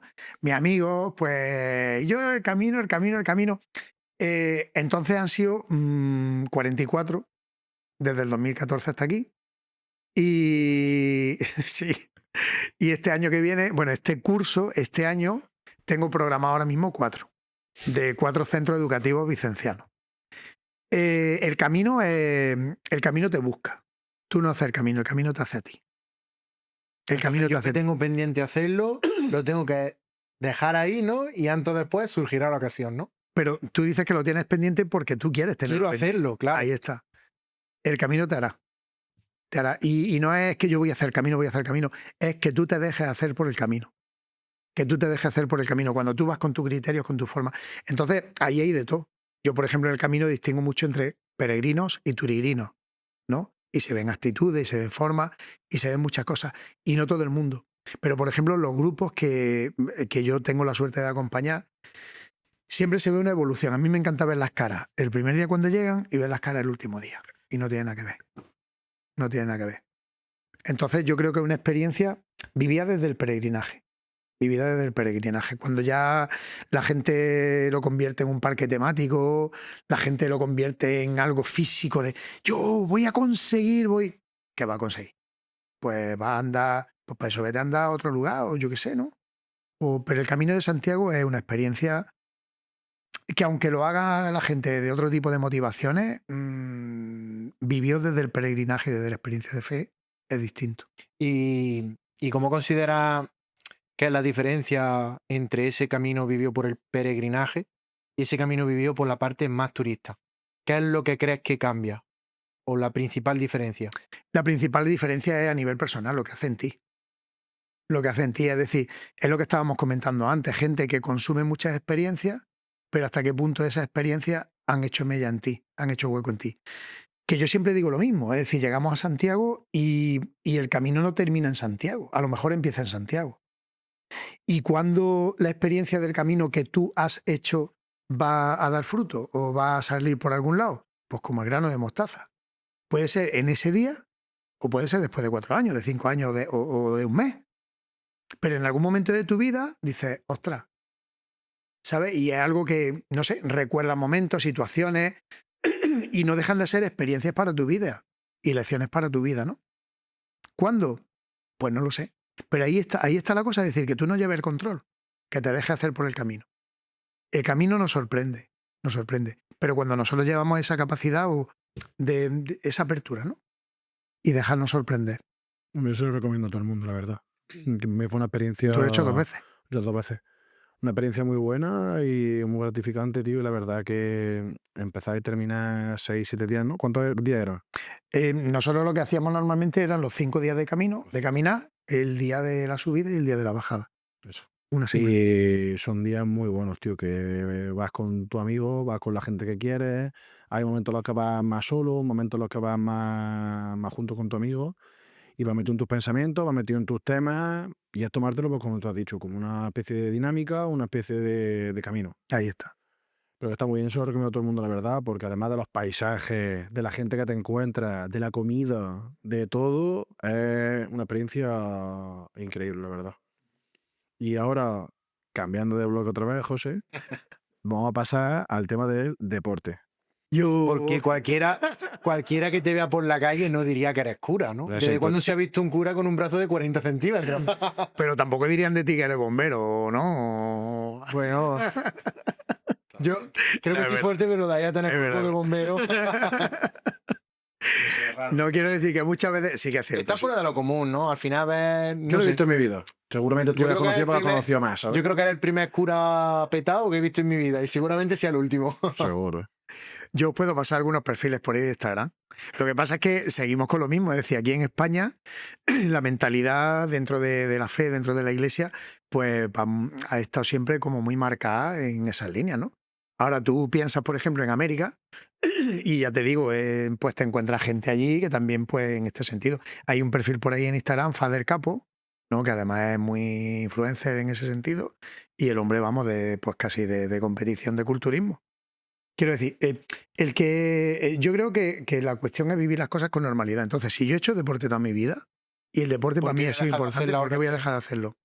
Tuvimos una misión en Palma de Mallorca, en una parroquia que llevamos nosotros allí, ¿no? Y entonces a mí me hablaron de un sacerdote de allí, que era el seleccionador autonómico de lucha libre. Y yo decía, ¿sí? Un sacerdote párroco de allí de una parroquia. Entonces, claro, me contaron el caso. Dice, él cuando entró al seminario, él hacía lucha libre. Era el deporte que practicaba. Y además compitiendo y a buenos niveles, y el tío, pues parece que muy bien.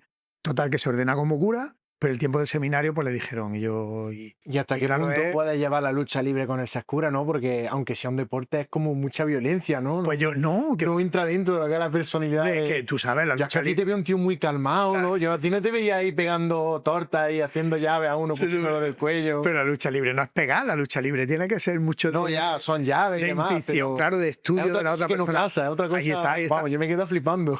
Pero, por ejemplo, este hombre lo hicieron párroco de una parroquia y aunque lo había dejado durante un tiempo, lo retomó la lucha libre. Porque en su parroquia puso pues un club, una especie de club de lucha libre, claro. Y los jóvenes iban por allí porque la lucha libre les llamaba. Y al mismo tiempo la parroquia les llamaba. Sí, de hecho Es también decir, tío, hay un montón de luchadores y gente que se acerca a Dios. Sí. claro, quiero decir, entonces desde ahí, pues ya digo, él, como su club fue prosperando, pues lo hicieron seleccionador. Entonces, lo que quiero decir con esto es que si yo es lo que he estado viviendo a lo largo de mi vida, ¿por qué no lo voy a tener ahí? Y luego también Santa Teresa de Jesús siempre decía aquello de que entre los pucheros se encuentra el Señor. Y yo tengo que decir que entre las mancuernas se encuentra el Señor, ¿no? Y sí que es cierto que, bueno, pues como viajo tanto y me muevo por tantos sitios y antes yo era más de correr y era más pues de atletismo y era más de... Pero bueno, pues empecé con alguna lesión de gemelo, total que también los objetivos se van reenfocando, ¿no? Y empecé por culpa de los jóvenes, 20 y empecé con el tema de gimnasio, de musculación y tal. Y yo me he encontrado muchas realidades muy bonitas y muy de Dios dentro de los gimnasios. Y a día de hoy me lo sigo encontrando, ¿no? Me lo sigo ¿Qué encontrando. lugar ocupa en tu vida el gimnasio como sacerdote?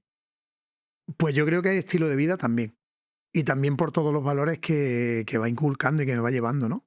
Desde ahí. Yo opino también que el gimnasio inculca mucho, Sí. que no es solo ir y levantar una mancuerna o una pesa. Tienes que dar el paso para ir.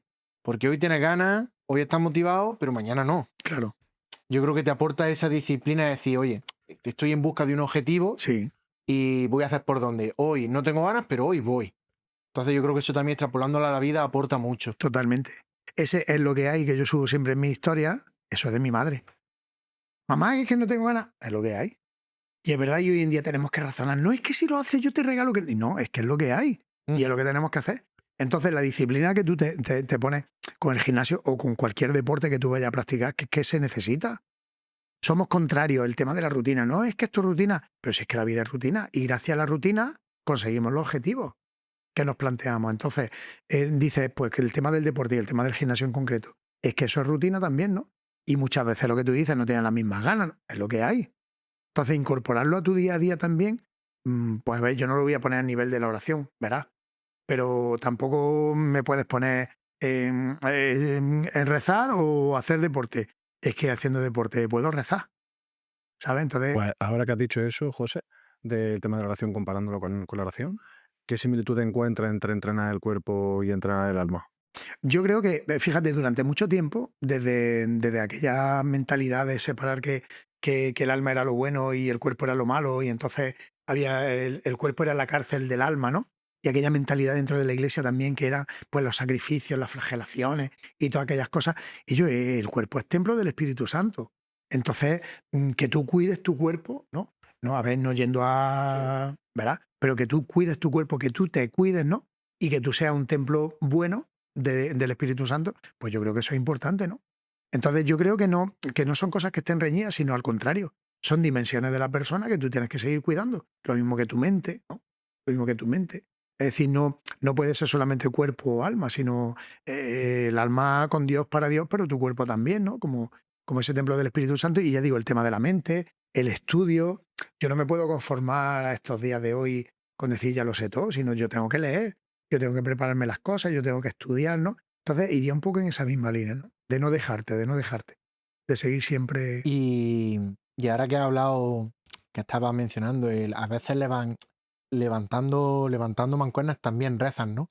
¿Qué similitudes ves entre la oración y entrenar? Similitudes, Similitudes o incluso me puedes decir, lo considero lo mismo. No sé si me entiendes, pero sí. has entendido la pregunta, ¿no? Sí, yo no es que no le veo tanto similitudes, sino que dan respuesta a distintas dimensiones de la vida de la persona. Es a lo que me refiero. Entonces, lo mismo que la oración, yo no puedo dejar la oración.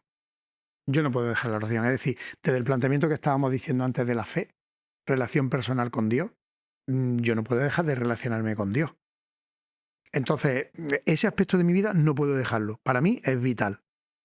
Para mí es vital la alimentación, es vital el descanso, pero para mí es vital también hoy en día el tema del deporte. ¿Por qué? Pues porque yo lo he hecho estilo para mi vida. Puede ser gente que no y puede ser gente que a lo mejor no lo entienda, pero sí que lo considero como algo vital. El día de mañana, cuando yo a lo mejor no pueda levantar una mancuerna, pues ¿qué haré? Pues a lo mejor andar. No lo sé, no lo sé. Pero el caso es no dejarme siempre. Es decir, de todo aquello que le da respuesta a mis necesidades más. Y la oración yo lo veo y lo vivo como una necesidad también de mi vida, ¿no? Entonces, crees que dentro de tu estilo de vida, ¿no? El entrenar también es algo que te acerca a Dios, ¿no? Sí, sí. También, bueno, ahí hay una dimensión relacional muy importante, ¿no? Con la gente. Y ya digo, y te vas encontrando con realidades muy curiosas, ¿no? Cuando a la gente te están preguntando, ¿no? Yo, pero ¿y tú a qué te dedicas? Y le dices, porque soy cura. ¿Cura? Yo, pues no sabía yo, pues fíjate, pues no sé qué. La gente se interroga y ven también una iglesia cercana, ven una iglesia que también está en el mundo, ven una iglesia normal.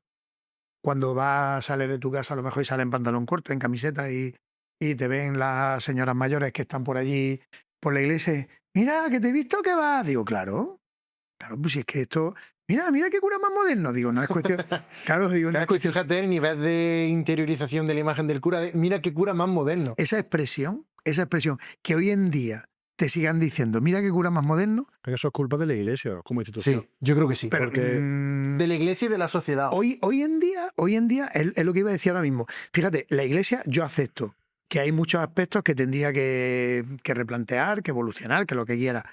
Pero en ese sentido, y yo que voy de misión en misión, de pueblo en pueblo, de barrio en barrio, de ciudad en ciudad, y yo me encuentro mentalidades mucho más cerradas, porque cuando decimos la iglesia, pensamos en el papa, los obispos, los curas, y ya está, y ya está. Pero yo las mentalidades cerradas, realmente cerradas, donde me la encuentro, es en la gente del día a día, Claro. en la gente de las parroquias. Tú estás en hermandad. Pues lo que vais a encontrar es cambiar algo. Cambia algo. El mundo de las hermandades. Que el mundo de las hermandades, a ver, yo lo respeto, lo quiero, estoy ahí con ellos y lo digo con dolor, pero lo digo con cariño. Pues porque lo digo desde dentro, ¿no? Y yo el mundo intenta cambiar algo, ¿sabes? Y escucha, que no es cuestión ni de cura, ni de monja, ni de obispo, ni de papa. Entonces, hay mentalidades muy cerradas. Entonces, hay compañeros míos que no se hacen ningún problema porque me vean a mí en chándal o en pantalón corto, o porque en chándal lo que no me pongo nada más que para estar en casa y ya está, ¿no? O porque me vean entrenando en el gimnasio y de pronto pues hay señoras o señoras normalmente, claro, de la parroquia que te ven a lo mejor y dicen, mira, ¿qué va? Pues si lo he visto, anda, pues. O te ven y dicen, mira qué fuerte está, ¿no? No le queda. Y yo a veces les digo, tocar a veces es pecado, ten cuidado. Uy, no me digas eso, no me digas eso. ¿Sabes? Pero de momento se me ponen, yo no vea. Entonces son mentalidades muy cerradas, tío. ¿Y de la iglesia tiene que cambiar? Sí, todos. Todos. Y al decir todo es, también, vamos a decir, las bases. Hablando de este punto de vista, ¿no? Es decir, los cristianos que Sí, tienen como que... también han alejado mucho la religión de los colegios, José Luis. Como que se ha impersonalizado más todavía la relación con el cura, con la iglesia, tío. Y los niños pequeños ahora no saben lo que es la iglesia, lo que es el cura. Y yo creo que va todo más a peor, ¿sabes? Cada vez la gente piensa peor todavía en cuanto Ya, a todo lo que engloba la iglesia, cura y demás. Por eso siempre la gente te va a decir que cura tan moderno, porque la gran mayoría de curas que ven en los Claro, pueblos. claro. Es que yo no he visto nunca un cura, digo, pues porque has visto pocos curas. claro. Digo, pero habemos de todo, como decía el otro, ¿no? Habemos de todo. Como cada vez menos también en los pueblos, pues Claro. cada vez Yo de más. todas formas no pienso solamente en los colegios, ¿eh? Quiero decir, antes, por ejemplo, Manger ha sacado un poco el comentario ahí. Nosotros hemos vivido la España católica apostólica romana de toda la vida de Dios, donde había que ser cristiano católico porque sí. Y lo hemos vivido en nuestra sociedad, ¿no? Gracias a Dios, hoy en día no es eso. Hoy en día no es eso. ¿Pero qué pasa? Pues que sí que es cierto que un cierto entorno se ha ido perdiendo. Porque era el colegio, pero era la familia, era el mismo ambiente social que había, ¿no? Entonces hay cosillas pues qué te digo yo, de la ruleta de la suerte, que tú le preguntas a la gente y que se te queda a cuadro. Que se te queda a cuadro. De culturilla general, vamos a decir, que ya ha desaparecido, ¿no? De cosillas, pues relacionadas con la vida de la iglesia, y eso ha desaparecido. ¿Y eso era por el colegio? ¿Las clases de religión? Sí, pero eso era por la familia, Claro, sí. que en la familia se hablaba de todos estos temas, eso era porque en la calle se hablaba de todos estos temas. Hay que preguntarle, por ejemplo, a la sociedad española, si tú te vas a las provincias y a las comunidades autónomas más del norte o del Levante, hay que preguntarle por la Semana Santa de Andalucía, por la visión que tienen, por ejemplo, habiendo Semana Santa también en Zamora, y muy potente, en Valladolid, Medina y Río Seco, esos lugares, en Valencia también el mundo de las cofradías, de las hermandades, pues habría que preguntarle la visión que tienen, porque escucharlo a veces, yo me callo porque me callo, pero ¿por qué? Pues porque siguen teniendo una imagen de iglesia y de como que nosotros estamos trasnochados. Entonces, claro, cuando lo ves desde ahí, ¿qué es lo moderno? ¿No? ¿Qué es lo moderno? ¿Qué es lo que se lleva? ¿Qué es lo progre? ¿No? ¿Qué es lo progre? Entonces, yo creo que lo importante es ahí mantener la autenticidad nosotros, ¿no? Y debéis ser coherente con aquello que creemos y ya está. Ujú.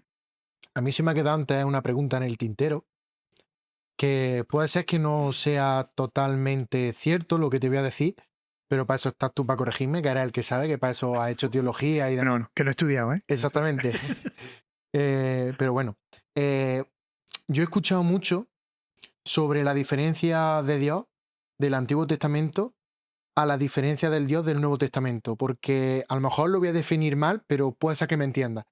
El Dios del Antiguo Testamento era como un Dios que castigaba si no eras creyente o si pecaba y demás, y como que después de la trascendencia de Jesucristo, la resurrección y demás, pasó como a un Dios más, como tú has dicho, ¿no? Un ser de amor. ¿Eso es totalmente cierto o hay matices que tener en cuenta? Hay matices, hay matices, hay matices.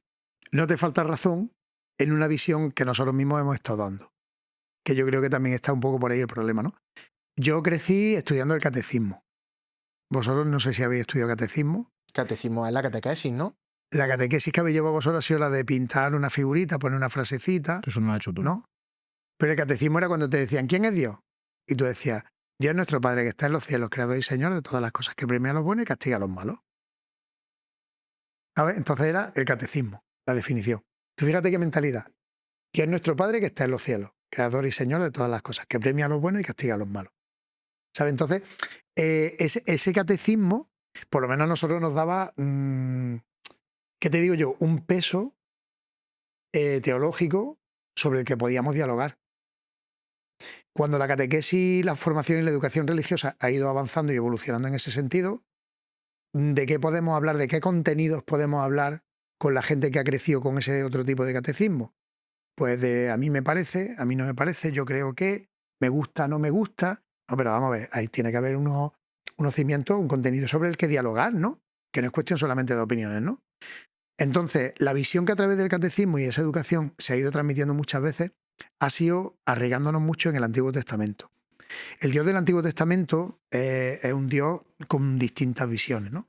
Porque es el Dios creador, el Dios que está siempre por su pueblo, el Dios fiel. El pueblo de Israel decía, a pesar de que nosotros seamos infieles, Dios siempre se mantiene fiel, ¿no?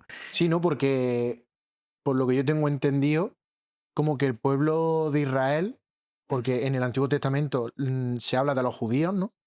Como que los judíos en más de una ocasión como que traicionaron a Dios, ¿no? Pero siempre los perdonaba, ¿no? En el camino hacia la tierra prometida. Entonces, todo ese proceso siempre está marcado por la normativa. Tú piensas que los judíos, a día de hoy, y el Antiguo Testamento, ahí aparece todo el libro del Deuteronomio, todo el libro del Levítico, que son normas. Yo no sé si hablaban de 1000 y pico normas que tenían los judíos y que tienen los judíos actualmente. Eso del Pentateuco, ¿no? Sí, del Pentateuco. Pero quiero decir, para ellos, la Biblia es eso, el Nuevo Testamento no, porque a Jesús no lo consideran Dios. Entonces, el Antiguo Testamento sería la Biblia para De hecho, yo he visto vídeos de judíos en Israel que va gente cristiana, le escupen, le dicen en inglés fuck Yeshua, porque ellos le dicen Yeshua. Sí. Sí. Entonces, en ese sentido, ¿dónde se fundamentan los 10 mandamientos? ¿En qué fui educado yo? En los 10 mandamientos. El catecismo, ¿dónde me llevó? A los 10 mandamientos.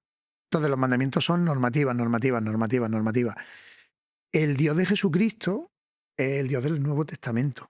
Entonces él decía, yo no he venido para abolir la ley, sino para darle plenitud. O sea, yo no he venido para quitar esto del medio, pero para darle plenitud, para que no os quedéis con el precepto del sábado, para que entendáis que más allá de las 1000 y pico normas, hay una sola, el amor. Amar. ¿Y en qué momento se da ese cambio en la Biblia? En el Fue Nuevo a raíz de, Testamento. ya, pero me refiero, fue a raíz de las enseñanzas que vino a dar Jesucristo, porque claro, se supone que Jesucristo es la forma humana de Dios que vino al mundo a iluminarnos, ¿no? Ujú. Entonces, si el Dios del Antiguo Testamento era el Dios de las normas, como has dicho, ¿en qué momento todo fue por la venida de Jesucristo? Es decir, vamos a cambiar esto. No sé si me estoy explicando. Sí.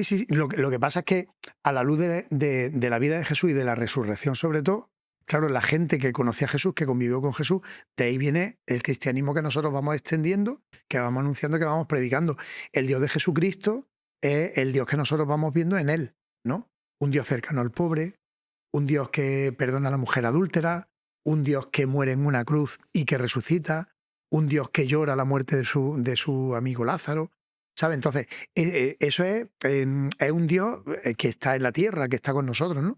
No es el Dios trascendente del Antiguo Testamento, no es el Dios justiciero, no es el Dios que está esperando para castigarnos, no es el Dios que, ¿sabes? Entonces, esa visión es Jesús el que rompe. A ver, no rompe, como estamos diciendo, Sino que acerca más a Dios al pueblo. exacto, ¿no? y le da plenitud a todo aquello. Y nos ayuda a entender el Dios del Antiguo Testamento, ¿no? El Antiguo Testamento tiene pasajes súper bonitos de ese Dios cercano. El profeta Isaías, por ejemplo, yo me estoy acordando ahora mismo en el capítulo 43, cuando dice, tú eres mío, no temas, te he redimido. Son palabras, es un mensaje que dice, ostras, tú lo lees, lo meditas, lo oras, ¿no? Dice, aunque pases por las llamas no te quemarás. Aunque pases por el agua no te ahogarás, porque tú eres mío, yo estoy contigo, ¿no? Entonces, ese es el Dios que en el Antiguo Testamento no se ha estado predicando tantas veces. ¿Por qué? Pues Es que porque la mucho mentalidad... contraste, ¿no? Porque Claro. está hablando de ese Dios que perdona, tal, y luego está también la parte, por ejemplo, el diluvio universal. Eso Claro. se supone que Dios lo provocó porque no le gustaba el cómo los humanos se estaban comportando y decidió cómo resetear la humanidad. Claro, pero fíjate que ahí, por ejemplo, aparece el lenguaje mitológico. Y entonces aparece un lenguaje, a ver, no, que no tenemos que entender. Yo tenía un profesor que nos decía, dice, en la Sagrada Escritura todo lo que aparece es verdad, pero no todo lo que aparece es exacto. O sea, la Sagrada Escritura Que trasciende. no es un libro de ciencia, no es un libro de historia, no es un libro de geografía, Entonces hay errores científicos, errores geográficos, errores históricos, porque no se preocupa de eso, ¿no? Entonces de lo que se preocupa es de transmitir la experiencia de fe de un pueblo. Entonces dice el pasaje del diluvio universal, que se han dedicado las universidades de Estados Unidos de investigar pues si se pudo construir el arca de Noé y el arca de Noé existe. De hecho, se supone o están diciendo que la han encontrado, ¿no? Dicen todas yo esas cosas me sonrío porque tampoco es... Es como que el Antiguo Testamento, ¿no? Trasciende mucho más de lo que realmente hay escrito, ¿no? Claro, pero ahí lo que intentas transmitir, por ejemplo, con el tema del diluvio, el pueblo está siendo infiel a Dios. Entonces Dios llega un momento que pega un golpe en la mesa y dice, y yo, ya está bien. Y entonces resetear la humanidad. Pero ¿cuál es el final? El final es que es súper bonito. Es decir, Dios se arrepiente, tío. ¿Qué religión? ¿Qué religión? ¿Tú lo piensas? ¿Qué religión tiene que un Dios, algo tan grande que los dioses romanos, los dioses griegos estaban, un Dios se va a arrepentir? Se arrepiente y dice, no puedo ver sufrir a mi pueblo, entonces firma como la paz y es el arco iris. Esto es simbólico, tío. Y es la firma de Dios en el cielo, es súper bonito, ¿no? Un Dios que dice, me he pasado, le he echado mucha agua, yo me he colado, sí que es cierto que les tenía que haber dado una lección, pero yo creo que me he pasado aquí, ¿no? Porque incluso sí que apostó por los justos, ¿no? El arca de Noé, quienes estaban allí. Y para que esto no se acabara del todo, una pareja de cada especie. O sea, tú te pones a leer todos los símbolos que aparecen y es súper bonito. Pero claro, cuando lo miramos al pie de la letra, Dios que ha castigado, que ha destruido al pueblo, y vamos a mirarlo desde Jesús, ¿no? Sí, de hecho, la Biblia es un libro filosófico, ¿no? Hay que estudiarlo más que leerlo. Que es lo que de hecho hacéis vosotros en el seminario, ¿no? Y en el día a día, yo creo que es muy importante volver sobre ello. A mí me dan envidia, por ejemplo, cuando yo escucho de otras religiones, vamos, cristianos, evangélicos y demás, el control que tienen de la Sagrada Escritura, tío. Y los católicos no nos metemos. De hecho, mi padre es evangélico y él se sabe la Biblia al pie de la letra, igual que sus dos hermanos, porque ellos le han inculcado mucho el estudiarla y el ir allí al- a la iglesia. Sí, el culto. ¿Vosotros allí en el seminario también estudiáis a Dios desde el punto de vista de otras religiones o solo os centráis en lo que es la religión católica? Tenemos dentro de las asignaturas que tenemos, sí que tenemos... Nos metemos dentro del Islam, nos metemos dentro del judaísmo. Pues José, para ir cerrando, siempre hacemos una pregunta al invitado, que a través de tus misiones, de lo que has aprendido, de tu aprendizaje que te lleva, ya que eres una persona, ¿qué, qué le diría a una persona que practica aparte de... Que no deje de buscar. Que no deje de buscar nunca. Que no se quede con respuestas ya hechas y que viva abierto a que Dios le pueda sorprender.